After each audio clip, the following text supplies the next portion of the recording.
बिस्मिल्लाहिर्रहमानिर्रहीम। इय्याका नअबुदु व इय्याका नस्तईन। जनाब महमूद खान वज़ीर आला पख्तूनख्वा, मुराद सईद यूथ के रहनुमा, मेरे प्रोविंशियल मिनिस्टर्स, मेंबर्स पार्लियामेंट और मेरे स्वात के जुनूनी टाइगर्स, मैं आपका शानदार इस्तकबाल का शुक्रिया अदा करता हूं। सबसे पहले बल्दियाती इलेक्शन आ रहा है। मैं जो भी लोग सिर्फ आपने उनको वोट देनी है जो बल्ले के ऊपर खड़े हो, और जो हमारे तहरीक इंसाफ के नौजवान बल्ले के खिलाफ खड़े हुए हैं, मेरी आपसे दरखास्त है कि आपको बैठ जाना चाहिए, क्योंकि हमने ये इलेक्शन जीतना है। अच्छा, मैं मेरे स्वात के नौजवान और मेरे पाकिस्तानियों, आज मेरे लिए बहुत खुशी का दिन है। आज मैंने खास अल्लाह का सुबह उठ के शुक्र अदा किया। क्या वजह है स्वाद के लोगों में क्यों इतना खुश हूं? क्योंकि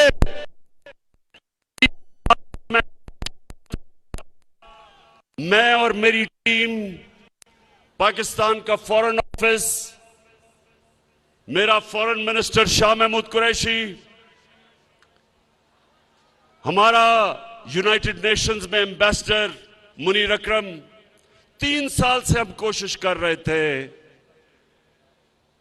कि इस्लामोफोबिया के खिलाफ यूनाइटेड नेशंस में रेजोल्यूशन पास करें। अब नौजवानों, इस्लामोफोबिया क्या है? क्या चीज है ये मैं आपको समझाता हूं। 9/11 के बाद एक पूरी नफरत की लहर चली मुसलमानों के खिलाफ मगरिब में, और वो क्या थी? वो 2 वजह पे थी। एक कि उन्होंने दहशतगर्दी और इस्लाम को इकट्ठा कर दिया। दहशतगर्दी का कोई दीन नहीं होता, इस्लाम और दहशतगर्दी का कोई ताल्लुक नहीं, उसके बावजूद उन्होंने इकट्ठा कर दिया और मुसलमानों को ऐसे तासुर दिया कि इस्लाम की वजह से दहशतगर्दी है। एक ये, और दूसरा वो हमारे नबी सल्लल्लाहु अलैहि वसल्लम, उनकी शान में गुस्ताखी करते थे, और जो भी उसके खिलाफ मुजाहरा करे वो आजादी राय के नाम पे, फ्रीडम ऑफ स्पीच के नाम पे, वो और हमें बुरा भला कहते थे कि देखें ये बड़े तंग नजर हैं। 3 साल कोशिश की। OIC की मीटिंग में, इस्लामिक कॉन्फ्रेंस में, सबसे पहले 3 साल पहले मैंने अपने सारे मुसलमान मुल्कों को कहा कि हमें मिलके हर फोरम पे इसके खिलाफ बात करनी चाहिए। उसके बाद यूनाइटेड नेशंस की तकरीर, वहां जाके पहली दफा किसी पाकिस्तान के सरबराह ने इस्लामोफोबिया के खिलाफ बात की, और मुसलसल मैं कोशिश करता रहा। मेरे यहां नौजवान जब भी कोई नबी की शान में गुस्ताखी करते थे, सड़कों पे निकलाते थे, तोड़ फोड़ करते थे, लेकिन कोई फर्क नहीं पड़ता था। तो मैं इनको तब कहता था, नौजवानों, मैं ये केस लड़ूंगा और इंटरनेशनली मैं केस लड़ूंगा। और कल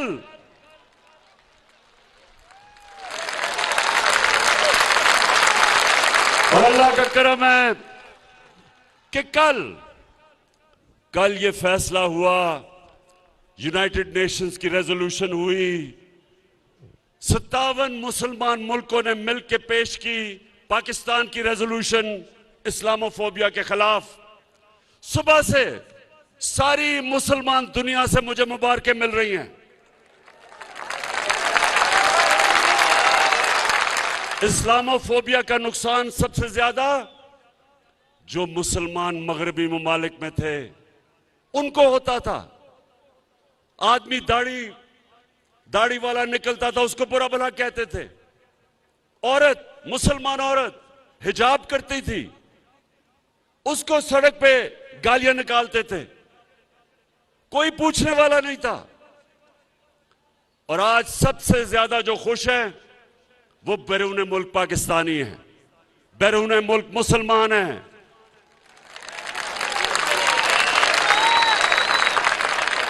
हिंदुस्तान में आज कल हिंदुस्तान में कर्नाटका की अदालत ने फैसला किया कि मुसलमान लड़कियां हिजाब नहीं कर सकती। इसको इस्लामोफोबिया कहते हैं कि मुसलमान लड़कियों को हिजाब करने से अदालत ने मना कर दिया, क्योंकि वहां एक तासुब वाली, तंग नजर वाली आरएसएस की हुकूमत जो इस्लाम के खिलाफ है, मुसलमानों के दुश्मन है। अदालत ने यह फैसला कर दिया कि औरत अपने सर पे चादर नहीं ले सकती, यानी औरतें कपड़े उतार तो सकती हैं लेकिन कपड़े पहन नहीं ज्यादा सकती। यह है इस्लामोफोबिया। और शुक्र है अल्लाह का कि हमारी कोशिशों की वजह से यूनाइटेड नेशंस ने यह रेजोल्यूशन पास की। और अब मैं सवाल पूछता हूं, मौलाना फजलुर रहमान, मैं तुम्हारे से सवाल पूछता हूं,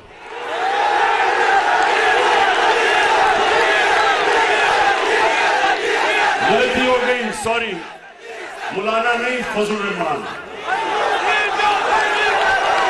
क्योंकि मौलाना आलमे दीन की मैं इज्जत करता हूं। तो मैं फजलुर रहमान से पूछता हूं कि 30 साल से हर हुकूमत में आप शामिल हुए हैं, दीन के नाम पे सियासत करते हैं। मैं आपसे पूछता हूं कि कभी आपने किसी मगरबी रहनुमा के मुंह से एक लफ्ज भी निकाला इस्लामोफोबिया के खिलाफ, बल्कि किसी से बात भी की? जब हमारे मदरसों के बच्चों को आप निकालते हैं इमरान खान के खिलाफ, तो उनको क्या कहते हैं कि ये यहूदी लॉबी है। तो शर्म आनी चाहिए कि जिसको यहूदी कहते थे उसने वो काम किया है जो आपने आज तक 30 साल में नहीं कर सके। पाकिस्तानियों, ये 1973 के बाद 1973 में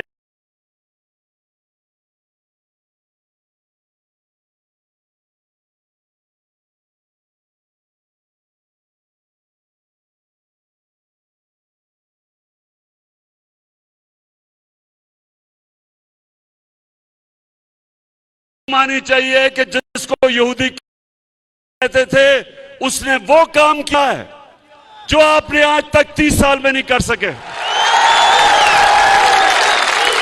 पाकिस्तानियों, ये 1973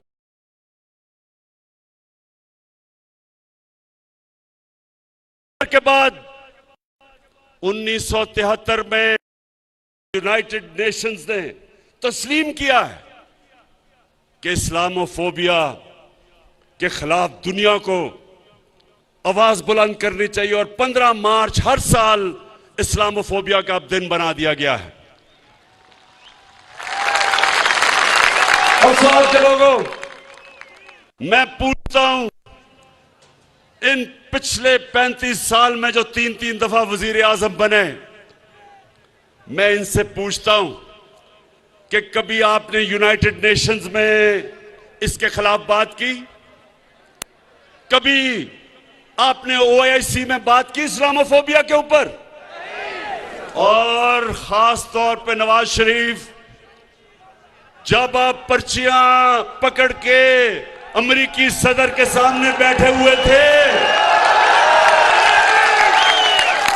तो एक पर्ची इस्लामोफोबिया की भी पकड़ लेनी थी, एक कश्मीर की भी पर्ची पकड़ लेनी थी।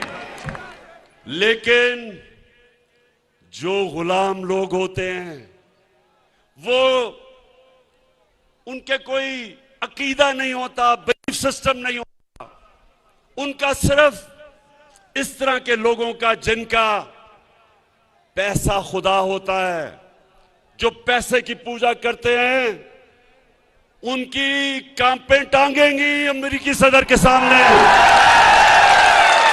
इंसान को, स्वाद के लोगों, ला इलाहा इल्लल्लाह इंसान को आजाद करता है।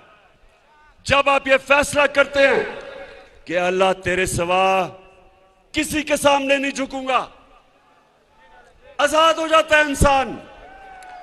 हमने,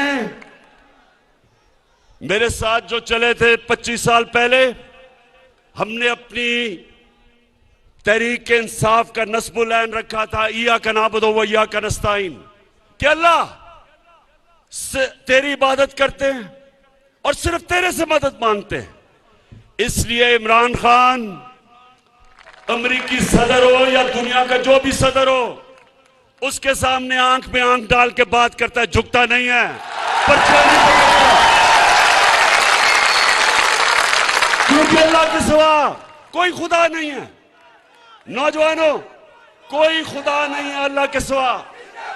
हमारे मुल्क में जब 2008 से लेके 2018 तक ये दो जमातों, पीपल्स पार्टी और नून लीग जब इक्तदार में थे, 400 ड्रोन हमले हुए पाकिस्तान पे, 400। हमारी औरतें बच्चे मरे, बेकसूर लोग मरे, हमारे लोगों के घर बर्बाद हो गए। अमेरिका की जंग में शिरकत करके स्वात के लोगों ने कितनी कुर्बानी दी, कितने लोगों ने नकल मकानी की, घर उजड़ गए लोगों के। तो क्या ये जो दो मुल्क के सरबराह थे, कभी इन्होंने अमेरिका को ये कहा कि एक तरफ हम तुम्हारी जंग में शिरकत कर रहे हैं, दूसरी तरफ हमारे ऊपर ही बमबारी कर रहे हैं? ये कभी दुनिया की तारीख में कभी किसी मुल्क पे ये गुजरी है? नहीं गुजरी। ये क्यों नहीं बोले? स्वात के नौजवानों, आप बाशऊर लोग हैं, सुने क्यों नहीं बोले? अगर इमरान खान के भी अरबों रुपए मुल्क से बाहर ऑफशोर अकाउंट्स में पड़े होते, मैंने यहां से चोरी करके, मैं भी बड़े बड़े महल्लात लंदन के अंदर मेरे होते, बच्चे मेरे महलों में रह रहे होते, बड़ी बड़ी गाड़ियां मैं चला रहा होता चोरी के पैसे से, तो मैं भी उनके सदर के सामने पर्चियां लेके बैठा होता। क्योंकि जब स्वात के नौजवानों, जब वो चाहें, आज जिस तरह रूसियों के साथ, जितने भी रूसियों के बड़े बड़े उनके बिजनेसमैन के बाहर पैसे पड़े हैं, मगरिब के अकाउंट्स में, बैंकों में, उनके जायदाद सब जब्त हो रही हैं। तो इनको भी पता है कि जिधर इनके पैसे पड़े हैं, इनके महलात हैं, जब चाहे वो इनको जब्त कर सकते हैं। इनके पैसे ने इनको गुलाम बनाया है, इनके चोरी के पैसे ने इनको झुका दिया उनके सामने। और इन्होंने इस कौम को, जो एक अजीम कौम है, इन्होंने हमें भी अपनी हरकतों से हमें दुनिया में जलील किया है। ये सुन लें कि एक कौम, 100 गीदड़ों की कौम जिसका सरदार शेर हो, वो जीत जाएगी। 100 शेरों की कौम जिसका सरदार नवाज शरीफ की तरह गीदड़ हो। हमारी एक अजीम कौम है, ऊपर करप्ट जब लोग बैठे, एक तो पैसा चोरी करके बाहर ले गए, कौम को मकरूज कर दिया। 10 सालों में इनके 4 गुना ज्यादा कर्जा पड़ा पाकिस्तान का, मुल्क को मकरूज कर दिया। बाहर 20-20, 25-25 निजी दौरे किए जब कौम को मकरूज कर रहे थे। और मेरे पाकिस्तानियों, यही नहीं सिर्फ इन्होंने किया, इन्होंने मुल्क के मफादात को अपनी जात के लिए कुर्बान किया। तो मैं आज स्वात के लोगों आपके सामने ये कहना आया हूं कि आप सब इस मुल्क की बका के लिए, अपने बच्चों के मुस्तकबिल के लिए, नौजवानों अपने मुस्तकबिल के लिए ये समझ जाएं कि ये जो करप्ट टोला, ये जो 3 चूहे इकट्ठे हो गए हैं शिकार करने के लिए, मैं आज आप सबके सामने कह रहा हूं कि इंशाअल्लाह मैं आप इनका शिकार करके दिखाऊंगा। क्योंकि ये कर क्या रहे हैं? इस्लामाबाद में सिंध हाउस है, सिंध हाउस में नोटों की बोरियां लेके बैठे हुए हैं लोगों के जमीर खरीदने के लिए, हॉर्स ट्रेडिंग करने के लिए, जो ये नवाज शरीफ ने एक दफा छांगा मांगा में शुरू की थी रवायत के एमपीज, मेंबर ऑफ पार्लियामेंट के जमीर खरीदने के लिए।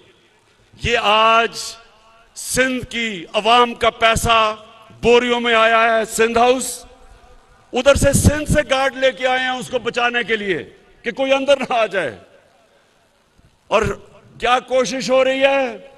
सारी दुनिया के सामने बेशर्मी से कि हमारे एमएनएस को खरीदने आए हैं, और खरीदने इसलिए आए हैं कि इनको सब डर लगा हुआ है कि इनके करप्शन के केसेस तैयार हैं, और अगर इमरान खान थोड़ी देर और रह गया तो इन सब ने जेलों में जाना है।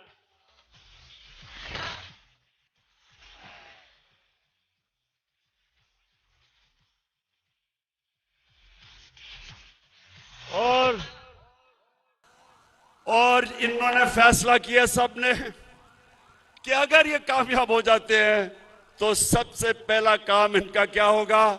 नैब को खत्म करना, अपने करप्शन के केस खत्म करना। शर्म भी नहीं आती, खुल के कह रहे हैं कि हम आते साथ ही नैब खत्म करेंगे।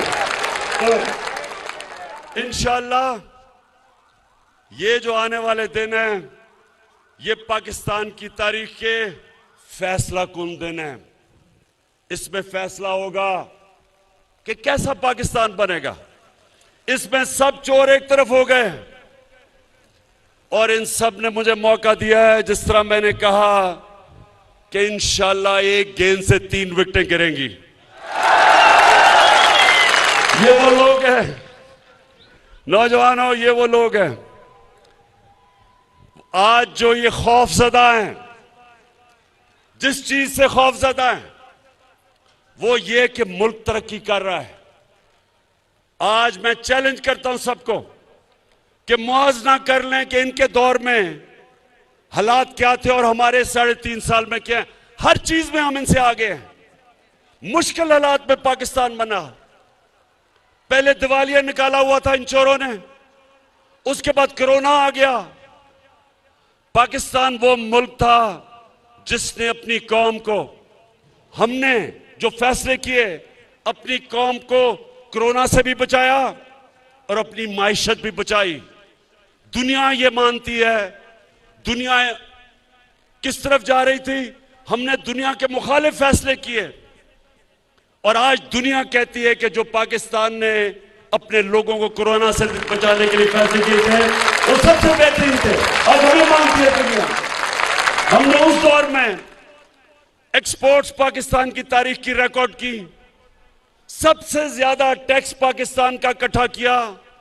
उस टैक्स से 10-10 रुपए हमने पेट्रोल और डीजल कम किया, 5 रुपए यूनिट बिजली कम की। हमारी टेक्सटाइल की रिकॉर्ड एक्सपोर्ट्स, इस मुल्क के अंदर कभी इतना ज्यादा ज़राअत के अंदर पैसा नहीं आया। गंदम की रिकॉर्ड, मकई रिकॉर्ड, चावल की रिकॉर्ड फसल। वो मुल्क जिसके जो ज़राअत का मुल्क था, पहली दफा किसानों को इस तरह का पैसा मिला। आईटी, जो नौजवानों का जो मुस्तकबिल है, रिकॉर्ड आईटी की एक्सपोर्ट्स की। मैं चैलेंज करता हूं, हर चीज में हम इनसे आगे हैं। हम वो हैं जिन्होंने पहली दफा अपने बच्चों का मुस्तकबिल सोचते हुए मौसम की तब्दीली को बचाने के लिए पहले 1 अरब दरख्त पख्तूनख्वा में उगाए, अब 10 अरब दरख्त सारे पाकिस्तान में उगाने जा रहे हैं अपने बच्चों का मुस्तकबिल बचाने के लिए। 10 डैम्स शुरू किए हैं पाकिस्तान में। 50 साल के बाद बड़ी डैम्स बन रही हैं। ममन डैम 2025 में, जो सारे पेशावर के इलाके को इनकलाब आ जाएगा, वहां ज़राअत में भी पेशावर के लोगों को पानी भी मिलेगा। उसके बाद दासू डैम, उसके बाद बादशाह डैम 2028 तक बनेगी। जो पाकिस्तान का जो पानी है, जो रिजर्वोयर है, वो दुगना हो जाएगा। इससे और जमीन काश्त में आएगी, इससे और ज्यादा इंशाल्लाह अनाज इस मुल्क में होगा, इससे इंशाल्लाह और खुशहाली आएगी। तो आखिर में स्वाद के लोगों, जरा मुझे अब आपने हाथ उठा के बताना है कि क्या, अभी हाथ नीचे करो, अभी मैं बताऊंगा। क्या आप तैयार हैं कि एक गेंद से मैं 3 विकेटें गिराऊं? और ये जो लोग हैं, नवाज शरीफ बाहर बैठा है। अच्छा, ये जरा सुने, कभी अपने टेलीफोन के ऊपर कभी गूगल करके देखें कि कभी हुआ है 3 दफा मुल्क का प्राइम मिनिस्टर, उसके बच्चे बाहर बैठे हैं, अरबों रुपए की प्रॉपर्टीज में बैठे हैं और कहते हैं हम पाकिस्तान के शहरी नहीं। बेटी के नाम में 4 बड़े बड़े लंदन के महंगे इलाके में घर हैं। एक अभी तक रसीद नहीं बता सके कि पैसा किधर से आया, क्योंकि चोरी का पैसा है।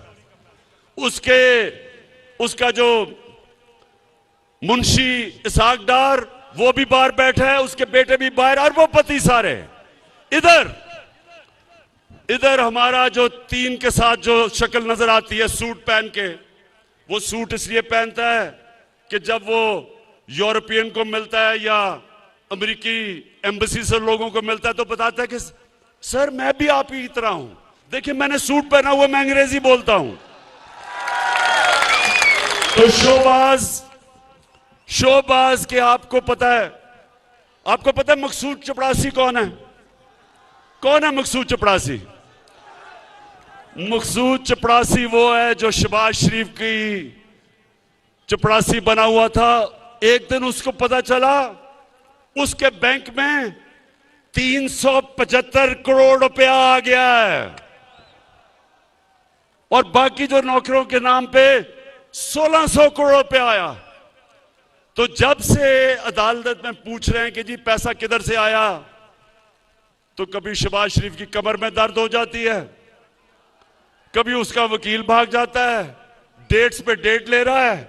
इसको भी डर लगा हुआ है, कि अगर ये इमरान खान रह गया तो ये अगले 2-3 महीने में ये भी जेल में जाएगा। तो ये सारे मुजरिम और मुल्जिम इकट्ठे होके अब कोशिश कर रहे हैं पैसे लगा के कि किसी तरह लोगों को खरीदे। तो मैं इलेक्शन कमीशन से भी वैसे आज पूछता हूं कि ये जो आपके सामने हॉर्स ट्रेडिंग हो रही है, क्या ये आइन के अंदर इजाजत है? क्या दुनिया की कोई जमहूरियत इसकी इजाजत देती है? क्या कभी बर्तानिया में कभी आपने सुना है, जिधर से हमने जमहूरियत लेके आए हैं, कभी सुना है कि बर्तानिया में इस तरह की हरकत हो? तो इससे क्या साबित होता है? और मैं आखिर में अपनी तकरीर ख़त्म करते हुए कुरान की वो आयत आपके सामने रखता हूं जिसमें अल्लाह मुसलमानों को हुक्म करता है अमर बिन मारूफ व नही अनिल मुनकर कि तुम, और पूरी आयत है कि तुम सबसे अजीम कौम मैंने पैदा किया दुनिया की इमामत के लिए, क्योंकि तुम अच्छाई के साथ खड़े होते हो और बुराई के खिलाफ खड़े होते हो, अच्छाई के लिए जहाद करते हो और बुराई के खिलाफ जहाद करते हो। जो लोग ये तमाशा देखते हैं कि चोरी के पैसे से सियासतदानों को खरीदा जा रहा है, 20-20 करोड़ आपने उनके जमीर की कीमत लगा दी है, तो कौम के ऊपर लाजम हो जाता है कि कौम इसके खिलाफ खड़ी हो। लिहाजा 27 तारीख को जो मैंने इस्लामाबाद में इंसानों के समुंदर को दावत दी है, उसको इस कुरान की आयत के ऊपर दावत दी है, अमर बिल मारूफ। मैं चाहता हूं मेरी कौम निकले और इस्लामाबाद में पहुंच के बताए दुनिया को कि हम सच के साथ खड़े हैं, हम अच्छाई के साथ खड़े हैं, हम इन चोरों के खिलाफ खड़े हैं, हम इन डाकुओं के खिलाफ खड़े हैं, हम इन मुनाफिकों के खिलाफ खड़े हैं, हम इन अमेरिका के गुलामों के खिलाफ खड़े हैं। पाकिस्तान जिंदाबाद।